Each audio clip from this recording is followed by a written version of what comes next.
ফেসবুকের friend list ঢুকিয়ে রাখুন। ফেসবুকের ফ্রেন্ড লিস্ট কেউ কিন্তু দেখতে পারবে না। আজকের এই ভিডিওতে আমি আপনাদেরকে দেখিয়ে দিব। সর্বপ্রথম আপনারা চলে যাবেন ফেসবুক যে অফিসিয়াল অ্যাপটি রয়েছে সেখানে। এখানে আসার পরে উপরে দেখতে পাচ্ছেন থ্রি ডট আইকন রয়েছে, এই থ্রি ডট আইকনে ক্লিক করে দিবেন। এখানে ক্লিক করার পর উপরে দেখতে পাচ্ছেন সেটিংস নামের একটা অপশন রয়েছে, এই সেটিংস অপশনে ক্লিক করে দিবেন।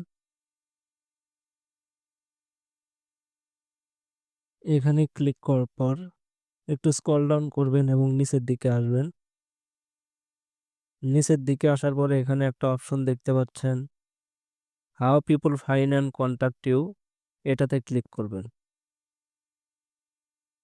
এটাতে ক্লিক করার পর এখানে দেখতে পাচ্ছেন একটা কিন্তু অপশন চলে আসছে, who can see your friend list. Who can see who can see your friend list, এটাতে ক্লিক করবেন। এটাতে ক্লিক করার পর এখানে দেখতে পাচ্ছেন আমার কিন্তু ওয়ান লিমিট করা রয়েছে। আপনাদের ক্ষেত্রে দেখতে পাচ্ছেন পাবলিক রয়েছে, এটা কিন্তু অ্যালাউ থাকতে পারে। তো আমি আগে থেকে ওয়ান লিমিট করে রেখেছি, অবশ্যই আপনারা ওয়ান লিমিট করে দিবেন। আপনাদের ক্ষেত্রে যদি পাবলিক করা থাকে অবশ্যই আপনারা ওয়ান লিমিট করে দিবেন। ওয়ান লিমিট করার পর নিচে দেখতে পাচ্ছেন সেভ অপশন রয়েছে, অবশ্যই সেভ করে দিবেন। সো ভিডিওটা যদি ভালো লাগে অবশ্যই আমার ফেসবুক পেজটিকে ফলো করবেন এবং যারা আমার ইউটিউব থেকে দেখছেন অবশ্যই সাবস্ক্রাইব করে সাথে থাকবেন। ধন্যবাদ সবাইকে।